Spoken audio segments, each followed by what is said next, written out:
This is a shot of me taking a pace trip around the track at Briar, which was actually built as a motorcycle track, but had a nice, really road course.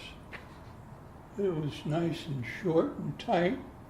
It was built for motorcycles, and Porsches loved it. But this car is really two cars.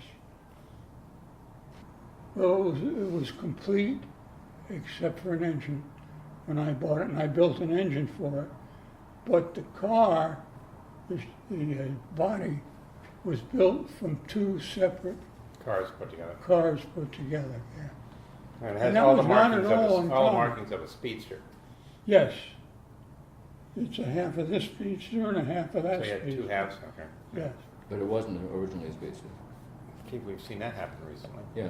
Was Briar where the New Hampshire Speedway is? Yes. Yes. It's in Laconia, New Hampshire. Yeah, It became and NHIS. so the Briar sports car track preceded the oval, Yes, Yes. and then they built the oval. right. No, there And- was an oval there too. They had a tiny oval and a bigger road track. If you've driven the road track lately, Yeah. they reversed the directions. But does the current road course, it's similar to what The Briar top was? of the hill, all right, on Right. the outside of the bowl, is the top of the hill of the old Briar racetrack. Right. Yeah, That's there isn't really- much else left. That's about That's it. all that's left. Yeah, yes. that's pretty much. Yeah. Maybe the bowl just before it, if you're going that way. All right, there was a bowl there, but we weren't at the other direction back then. Right. And, But the oval that you see him in here, turn 10, okay, became what is now the oval, except the oval now is like 5 times bigger. Right. So this was in the late '60s. And what year did they build it? Keith Breyer, I think, sold that in the mid-70s, 76, 77, somewhere around there. Yeah. And it took them like 3 years to build it, to put the whole thing together. Right.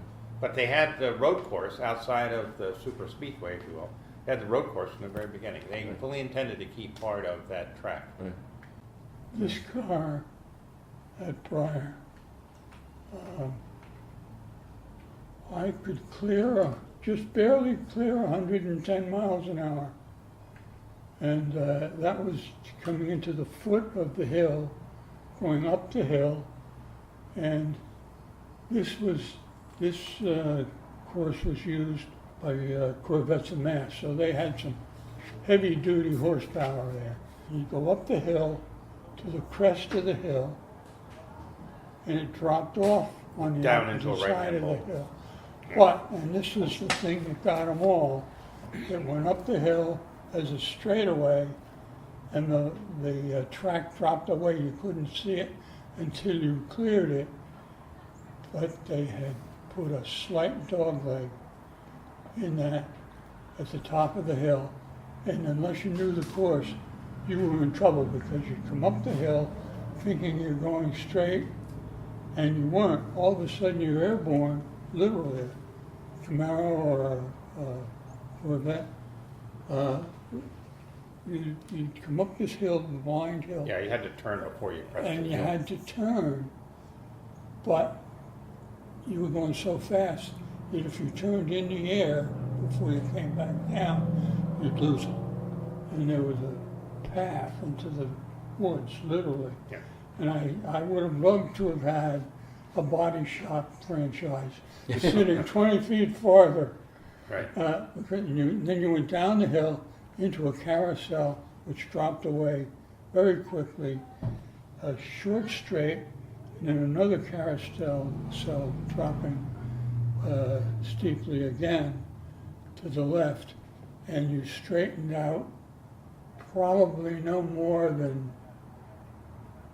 100, 200 feet before you were at the straight in front of the pits, and that was the only place you had time to read your instruments. Right. So did you ever drive that? Oh, yeah. Oh, went up weekends and did COM events. Yeah. Yeah. What was the last year that you could have driven on that course? 76, I think. Something like that, 75, yeah. I'd have to look it up. But So and then you said Lime Rock opened in 59. 57. But see but Lime Rock was a road course. Lime Rock was SCCA. So you had to have a race car. You couldn't just go out on like you could do today with DEs and driving tours and stuff like that. You had to have a competition license. You had to have a car that passed tech. And I mean, these are dedicated race cars. So nobody went to Lime Rock unless you went to watch a race. Okay, we weren't allowed out there. But COM cut this deal with Keith Breyer, right? And they would have what they call time trials. Okay, and we had different classes for different cars, and all the clubs participated, even though it was a Corvette's a mass event. And they would put you in a class based upon, what you were driving. I'll never forget because you did one warm-up lap, you did one timed lap, and then one more lap, what they call the cool down, to get off the track. Okay, so they timed one lap, but you made 3. And I remember the first time I went up in an SC sunroof coupe, a 65 that I was particularly pleased with. Nice street car, white car, red interior, all like brand new. And I pull into the pit area, and it was all gravel. None of it was paved. Okay, there were outhouses. There was no plumbing. There was no running water. Okay, and that was the pit area. And this guy pulls in alongside of me with another 356, no windows. It's gutted. The exhaust is loud, and I'm looking at this thing, and it's a race car. It's got a roll cage and all that. Wow, whoa, what class do you run? And he goes, yours. And he ran circles around me because the car was light by about 500 pounds, and I'm a street car on street tires. Okay. But we all went to the COM event because they would let us run. I mean, you couldn't run an SCCA event with a street car. Right. So, and we'd go up there pretty much on a regular basis.